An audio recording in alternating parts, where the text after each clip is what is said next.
And welcome to Women Who Rock with Success. And this is your show host, Ms. Diane Winbush. All the month of October, we have been bringing you women that have been sharing their empowerment stories in regards of how they have triumphed over breast cancer. So today we have Ms. Karen Peterson that's in the studio with us today. So welcome, Karen. Hi, Diane. How are you? And thank you for having me today. I really appreciate you taking the time. Perfect. Well, thankful that you're here. So tell us about you and how you became to share your story with millions. Oh, let's see. What can I tell you about myself? I'm from New York City. I live in Harlem. I'm a mother, a cool auntie. I'm a daughter. And breast cancer actually runs in my family. My mother's mother, my grandmother, was diagnosed with breast cancer in the 70s, and it metastasized, and she passed away very early at the age of 44, 45 years old. So I was always very mindful to have breast exams, and so it was every year. I always got my annual mammogram, and it was always very important. And in 2015, I was diagnosed with primary stage 1 triple negative breast cancer. And so I was like, okay, let's see how, we can treat this. And I had chemotherapy, I had a lumpectomy, and I had a voluntary double mastectomy. And this was all in 2015. In 2016, I said, okay, I'm good. I'm in remission. I'm going to reinvent myself. I just finished going back to school. And in 2017, lo and behold, I got the devastating diagnosis that I was stage 4 triple negative breast cancer. It had metastasized. I had tumors in my lungs, in my spine, in my ribs, and in my pelvis. So that was really difficult to take, and it was isolating, and it was a lot of stress. And I'm thinking to myself, okay, what do you do now? And I can remember thinking, in my primary diagnosis, like, again, everything is stressful. You're afraid. It's fearful. And I said to myself, stage 4, I don't want to make any decisions based off of fear and based off emotions. So I really had to suppress that sort of energy and use that energy to do research, do cancer research, triple negative breast cancer research. And that led me to a particular research oncologist who introduced me to the idea of genomic testing. And that was a game changer for me because, it sounds like genetic testing, but it's a little different, a lot different actually. The test actually just zeroes in and really looks at the DNA in the cells of the tumor, the cancer tumor itself, and what the makeup might be. And I got a report back after I had genomic testing, and it was like opening up and pulling back the curtain on and revealing some interesting, things that I didn't know about myself, and I actually had a mutation. And with that information, I was able to go after a particular clinical trial that was targeting my particular type of mutation specific to my cancer tumor. And without genomic testing, I don't know if I would have went down that route. I don't know if I would have sought out that particular trial or that particular doctor because I didn't have that information. So it was very important that, you use your voice and you value your voice and collaborate. If you don't feel like you feel like you're valued and you're being listened to, it's important to seek out, a medical professional that listens to you and will help you make an informed decision. And that was really important for me.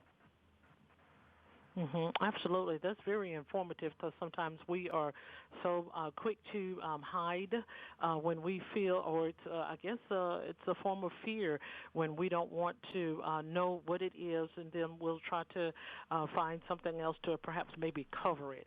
But it was a very powerful statement that you had made, and we want you to share that because this is very important and very critical. So from this compelling statement, you stated that you are not going to wait until the doctors call the shots.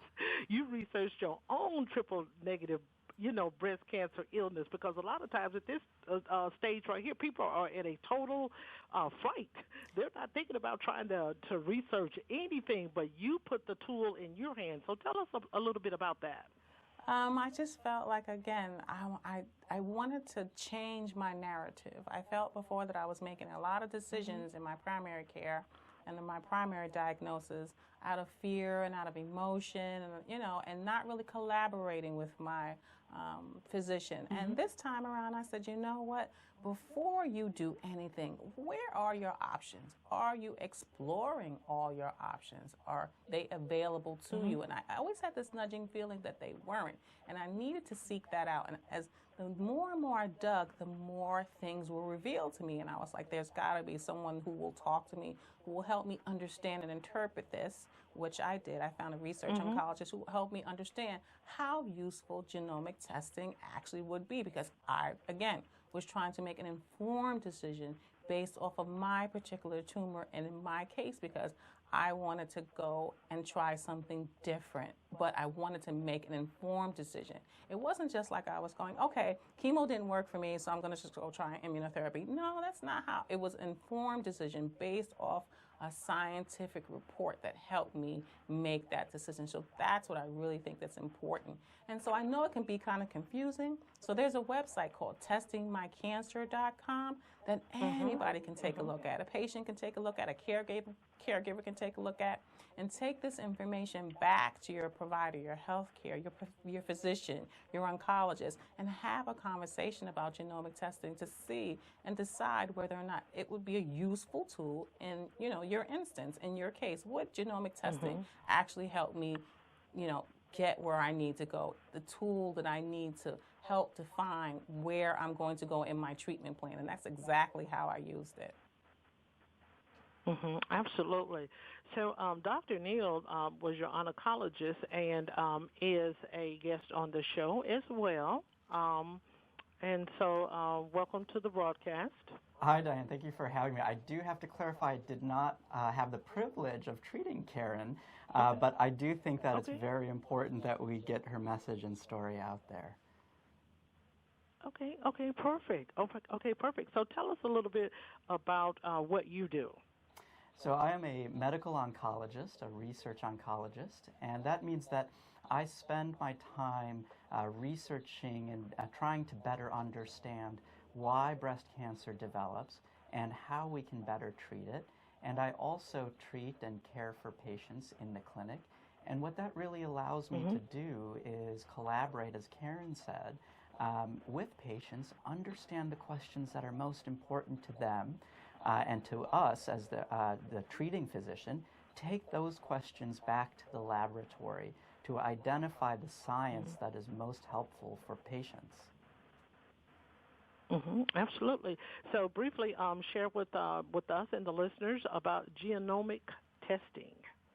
So genomic testing is a type of test that looks at the DNA or the genes that are found in the cancer cells. It's different than genetic testing, as Karen mentioned, which looks at the genes that you might inherit from your parents or pass down from your kids, like the BRCA gene, which can increase risk of breast cancer or ovarian cancer. Genomic testing is different. It looks at the cancer genes in an established tumor, and it identifies mutations in those cancer cells that may not be found in the regular healthy cells in our body, so that we can select treatments that target and attack the cancer cells specifically and spare the normal healthy cells. Sure. So briefly with the last question, this is targeted for Karen, I'm sorry. So what would you like to leave with the women as to how they can inform themselves about their own breast? I think it's really important to feel that your voice is valuable and feel that you are empowered. So you definitely should take a look at testingmycancer.com if you're interested and you feel like genomic testing is important to you, and have that conversation with your health care provider. I really think your voice, trust your voice, your inner voice, it's valuable. Absolutely. Thank you both for being on the show with us today, Karen Peterson and Dr. Neal, a powerful oncologist. We thank you so much for sharing that informative information with us. For all upcoming events, resources, and tools in regards to our Breast Cancer Month awareness, you can go to our website at www.womenwhorockWithSuccess. Until next Tuesday, we will see you and take care. Thank you. Thank you.